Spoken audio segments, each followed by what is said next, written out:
Please welcome Chief Human Resources Officer at Jumeirah Group, Ellen Dubois du Bellay, Director at Dubois College of Tourism, Jeff Strachan, and Dubois Partner at McKinsey & Company, Margaux Constantin, in conversation with Skift Senior Hospitality Editor, Sean O'Neill. Well, I'd like to thank His Excellency for those thoughts. It was eye-opening for me. We're going to talk now, continue the conversation focusing about labor. Hiring and training staff in the hotel business has always been difficult. But in the 10 years that Skift has been around, we've found that it is the number one topic that we're hearing from hotel leaders of what's on their minds right now. So we put together this expert panel of people to discuss this issue. I would like to start first with a slide that gives some context that this is a long-running issue. Some people think it's just a pandemic-related blip. But if you look at data from the United States, you'll see that about a decade ago, it took about 2 weeks on average to fill a hotel or restaurant position in the United States. By 2019, it had increased every year the difficulty, and by 2019, it was 4 weeks on average to fill a hotel or restaurant position. And now it's 6 weeks, which is a tripling since 2010. So there's certain structural things that are happening. Now, I'm very much aware that Dubai is a very different market. The GCC has different demands. But I think we broadly see, even in the GCC, when you're trying to evolve the inventory, increase, change the market of inbound tourism, you will see, you will need to sort of evolve in the training and bringing up your staff to be appropriate for the product. So thank you very much, Margaux, Jeff, and Ellen for joining us. We're really grateful. I'd like to start with you, Margaux, because you, coming from McKinsey, you have a global perspective, but you also have been based in the UAE for the past 15 years.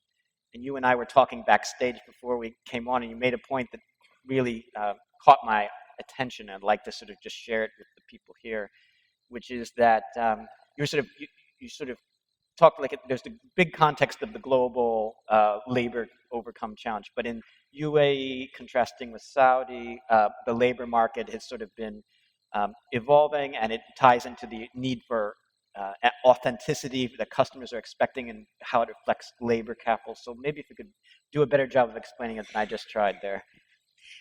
Sure, happy to. I think we all know that globally there's sort of roughly 10 to 20% labor shortage, depending which market you're looking at in hospitality, especially post-COVID, with people not necessarily finding the hospitality industry having a very compelling value proposition for them to consider it or return back to it.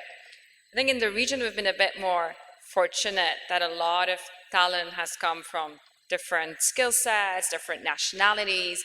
And so we've rather seen an increased diversity of skills and nationalities in the hospitality sector compared to 15 years ago, and a lot of interest. But I would say the challenges are a bit different from a labor market perspective, which is all the talent that we lost during COVID, and like in other markets, they don't just stay in the country, they have to leave the country. And so you get a lot of fresh new people, great talent, but how you teach them the sort of the care and the love of the place in this very short amount of time. It's not something that you just wake up to, especially in a sector that in the UAE, there's less than 1% of Emiratis working in the sector. So who is going to be the guardian and custodian of this really sort of authenticity and love and care for the place? Who can transmit this to the travelers?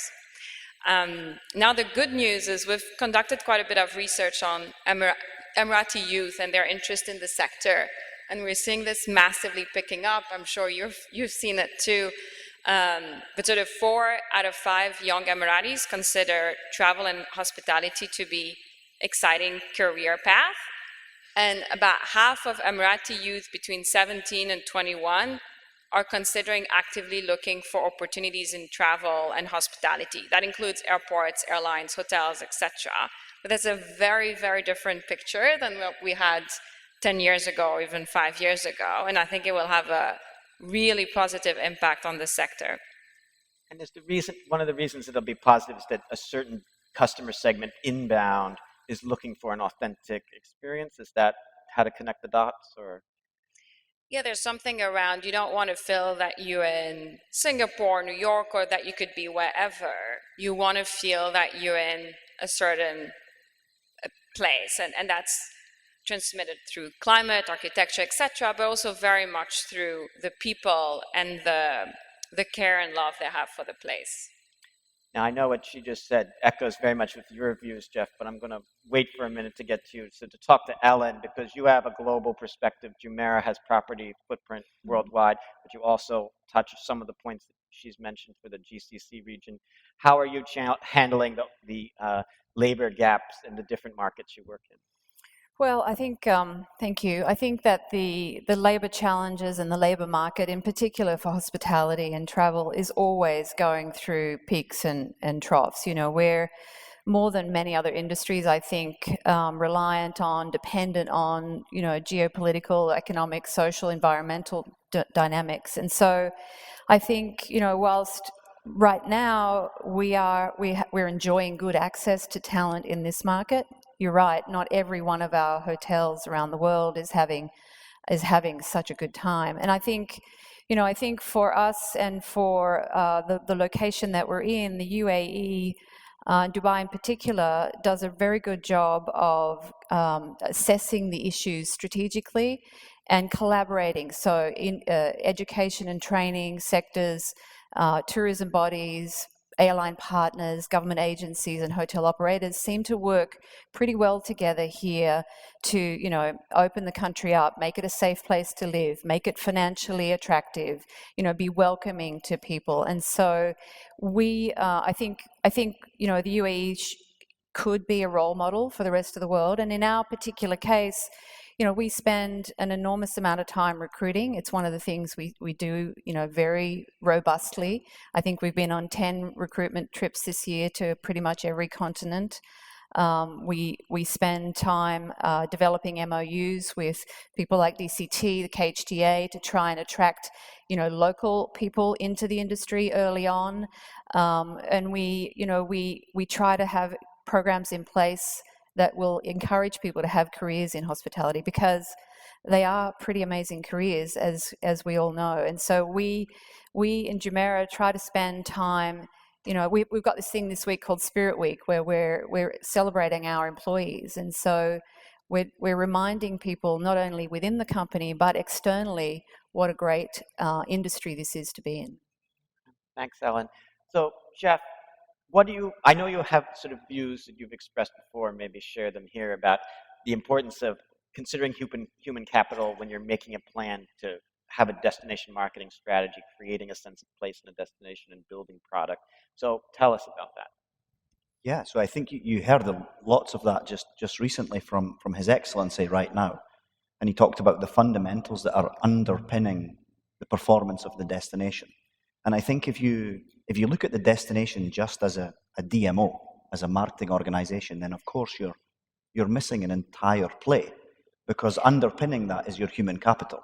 And as a destination, if you don't have a strategy against your human capital, either as a destination or with your partners, then of course the customer experience will not be able to be delivered. So when you think about what's happening in this market, when we go to deliver the destination and the promise and the proposition that's being put out there by the marketing folks and the great work that's happening, it ultimately has to be delivered by our partners in the city. Now, when you have another unique challenge in that the vast majority of your workforce are coming into work, then inherently they don't have the knowledge about the city to be able to deliver the level of customer service that they want. They just simply don't have the knowledge to be resourceful. So what we have in place here as part of the tourism strategy is a plan to make the tourist-facing workforce knowledgeable to be resourceful. And we're, of course, heavily reliant on our partners like Jumeirah to be able to implement that.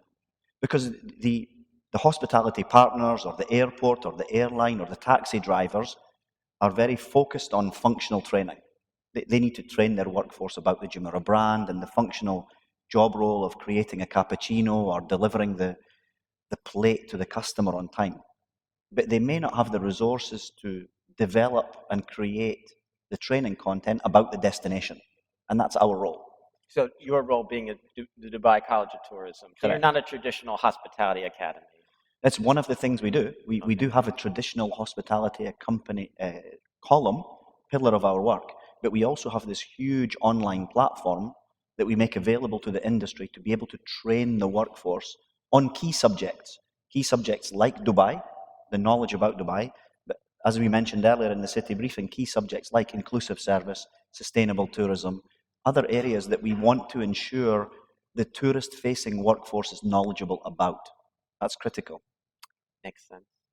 Margaux, I know McKinsey has done some research where you are sort of advising hotel companies what are ways that they can market themselves in order to be able to make themselves most attractive to future employees.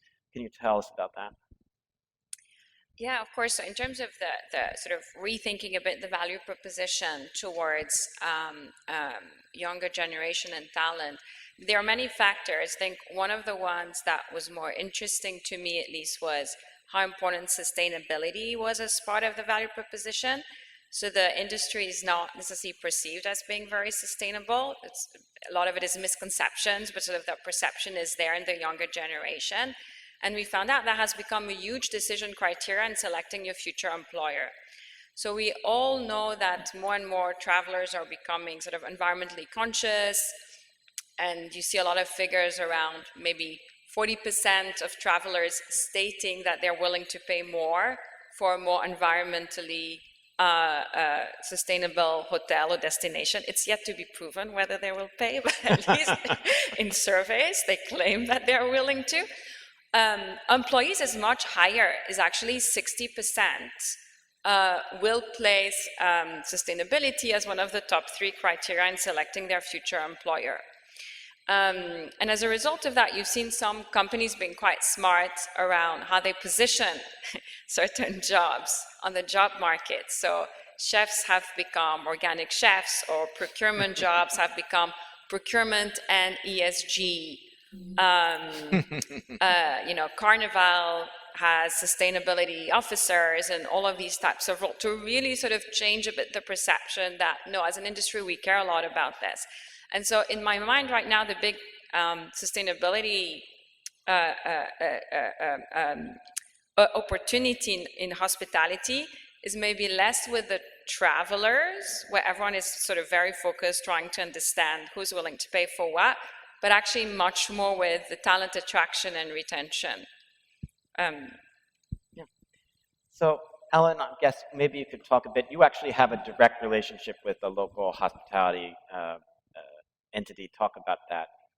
You mean the Emirates Academy? Yes. Yes, I often say to students when we're out recruiting that Jumeirah has such a diverse, you've got city hotels, you've got resort hotels, we've got a water park, we've got all sorts of things, but we also, yes, do have the Emirates Academy of Hospitality Management that we're very proud of. It sits just behind, it's probably got the best view of any hotel school in the world, of the Burj Al Arab, but it sits behind the, just across from the hotels. And, it's open to everybody. It's not just for Jumeirah, obviously, and we benefit from that school. We have right now about 30 interns. We do a lot of internships. We have a lot of alumni who work for us. We have alumni on the board. It's an important part of who we are. And you'd mentioned online training. So what role do you feel like online training fits into the professionalization of the workforce? It's a great question. The topic is around overcoming travel challenges, right? Labor challenges. And when we look beyond Dubai, when we look globally at the entire travel landscape, if you look at the last few years, how the computer industry has faced a coding challenge, okay? And essentially what they did was they said, okay, here's everything that we'd train you when you were hired, but we're actually going to flip that around and make it publicly available on platforms like Udemy or Allison or Simply Learn, wherever they've placed it. And they've said, go ahead and learn, and when you've passed the certificate, come apply for a job. In our industry, across the board, we still hire and then we start this whole onboarding training process. So if we want to train someone how to use Opera, okay, it's a science that we're hiding. Why are we hiding it? If we flipped that around and made it available and distributed that widely as an industry, people could take that certification and apply, and we would cut that whole training, onboarding, hiring process into hours, because people have gone out of their way to train. But as an industry, we haven't developed that mindset. You know, the Googles, the IBMs, the Oracles. You can go online and get an Oracle certification from the brand, and you're done, and you apply, and away you go. Where do we get the hotel certification? You go online, you say, I want to be a front desk agent. You train in Opera, it takes you a week, done, you get the job. So we have to think about the power of that and learn from other industries how we're going to solve that problem, that graph that you showed, and flip it on its head. And online is the way to solve that. And that's what other industries have done. We just need to take that template and do it. And if I could sort of jump in, I completely agree. You know, we hire about 150 interns a year into Dubai from hotel schools. But then we hire about another 1,000 people who either don't come from hotel schools, come from other industries, maybe come straight out of school. But the amount of training that they go through is exactly the same. So one person has spent, you know, a couple of years in school and another none, and we spend the same amount of time training. So what we need to do, to your point, is work together with education to make sure that the education mirrors the job more. And I think that there's space in AI and virtual reality that can make that very much more compelling, because in a school you have these beautiful classrooms and beautiful front desks. I've seen them all. They're all built beautifully. And you take somebody who's learnt how to check a guest in, and then you put them in the Burj Al Arab at the front desk. And life is a lot different. You know, you've got a lot of guests coming at you, you've got a lot of noise. And so what we need to do is replicate those real work environments in a way, digitally, I believe, through AI and virtual reality, so that we can reduce the amount of time that we spend training when somebody comes out of school. That makes sense. I've heard that. Well, I spoke with the dean of EHL in Europe, and she said they've been adding a lot of virtual reality experiences to try to simulate exactly what you say, the stress or the reality of your experience. Also, Amadeus, a travel tech company in Spain, has created a tourism school where they're also exploring that kind of technology. Margaux, in the 70s and 80s, travel and like hospitality jobs, flight attendant jobs, they seem very glamorous. Are hotel jobs seen as glamorous today, or is there any structural reasons why, if you have an option to choose a couple of different paths, that hospitality has that perception of not being as glamorous? That's a tough one. So it's more about I think the proof point of the appeal are a bit different. And so not everyone has yet adapted their narrative to bring out the aspects that people will find attractive. So one of the things we've seen, of course, with the pandemic is we have this a little bit less here, but especially in the US, increased expectation for remote work or having options to work remotely on a hybrid way, etc. Right? Obviously, in the hospitality industry, this is very challenging. But does it have to be? So if you take some of what the younger generations are looking for, sustainability angle is important, but then the other aspects are having much more opportunity in the diversity of the job. So in their dream world, you know, maybe on Monday you're a receptionist, but on Tuesday you're in the restaurant, and on Wednesday you're online community manager, and on Wednesday you're doing something else, and that happens again next week, as opposed to being a receptionist day in and day out for the whole year. So, you know, can the industry try to move in sort of a very different staffing model in the hotels to enable a little bit more of that type of flexibility? Maybe one last thing is everything around pushing the roles towards maybe less of the functional aspects, and trying to promote the community manager aspect of the job. So I think more and more what you'll see is people choose the destination they go to and the specific hotel they go to based on the community more even than the attributes. So because they believe they will find like-minded people who love the same thing they love in that place. And so there is a role you play before people arrive, once people arrive, etc., in that sort of community management, which is something both online and sort of in person, which is also parts of the job that can be very attractive to sort of younger generations. So it's a bit about reinventing some of the roles and the staffing models, which is not easy for, the kids who are 15 years old today, get them excited to join the industry. But I think it's a huge part of the work that's happening right now. So if you look at just this week and the initiative that you have, it's about that desire to create community. Because I think if you look at the top of the funnel into Dubai, it's a very aspirational place for people to want to come and work. So at the top of the funnel, there's demand for jobs. People want to be here. But then they're choosing who they're going to work for and what community they want to be part of and who they see out of there. I want to go and work with Ellen and the team at Jumeirah. It looks like a great place to work.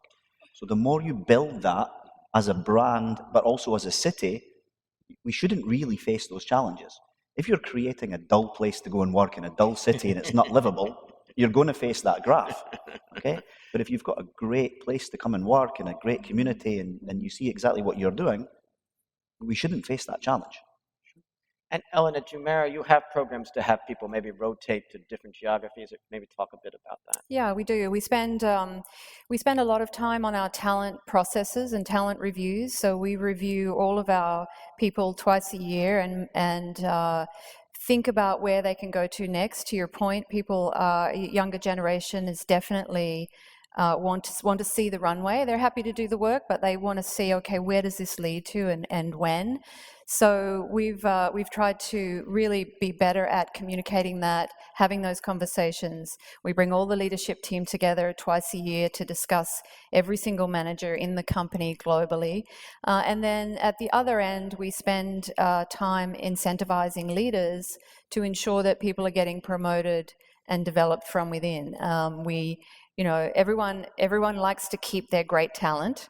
And so sometimes there's other encouragements that we have to give them to give them up and share them around. But people want the variety of experiences. And it used to be in a lot of organizations actually, it's harder to get promoted in a hotel when you've got one hotel of the brand in your city, or in your country. So you have to move countries to hospitality is inherently apprenticeship based. So you have to move cities in order to, make your way up. Here in Dubai, we don't have that challenge. You can move around without, leaving your house. So it's pretty compelling. Pretty compelling. We had a speaker yesterday, Lola Ackerstrom, and she asked the question of, when we were suffering through the pandemic, we made these promises to ourselves to do better coming out of the pandemic. And one of those things is sort of trying to be more empathetic, changing, becoming more inclusive, and also considering, are we extracting from communities or are we giving back to communities? So Jumeirah has a program, you've worked with this social enterprise called Evolving Women. Mm-hmm. Could you talk a little bit about how that is, what is that and what you've been doing? So Evolving Women is, I think we all know Asia. She's a great ambassador and philanthropist. Developed a program to bring underprivileged young women out of African nations into Dubai, develop their skills, and then send them back to Africa. And so we have three amazing, it's going to be hard to give them up, three amazing young women who work in our Jumeirah Beach Hotel. We've now signed a contract to have them in every one of our hotels in Dubai, and they'll spend 2 years and then they'll go back into Africa. And that is it's a really important part of our ESG campaign and developing the future of different ecosystems and different communities around the world. But it also is very compelling for our teams. They love the stories that these ladies bring, and they love to be part of their future so that they can go back and influence other people around them in their communities. You don't have the split ownership structure at Jumeirah, do you? You're sort of very unified. The people who own the real estate also tend to own the We business have model. both. So we own some of our hotels, and then we And have you hotel do management management agreements. contracts Yes. and franchises. Yeah. Do you feel, Margaux, that when you have the split ownership structure, that has any friction for creating career trajectories? People have a perception that they won't be able to go as far as maybe in other verticals. So I think the benefit of this split is, as a result, you have very large-scale global operators that have a very diversified set of hotels and footprint and so on, which helps then have more opportunities than in the traditional owner-operator model. By definition, the scale you can reach is much more limited. So there are less opportunities to go around, whether it's countries, types of properties, types of segments, and so on and so forth. But then there are limitations in that you cannot switch to, say, completely different verticals within the developer back to the operator and so on. Now, this were not traditional moves that were happening before either.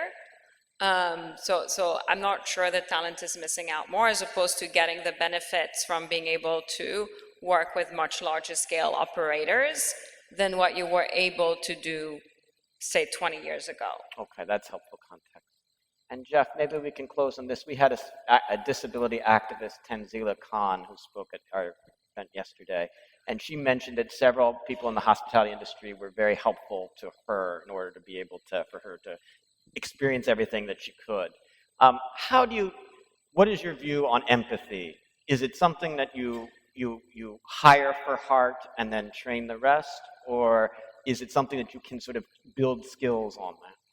Well, first of all, it's great to hear that Tanzila had a great trip and so many people were assisting her in her journey through Dubai. We run a course on our online platform called Inclusive Service, and it's all designed around empathy, not sympathy.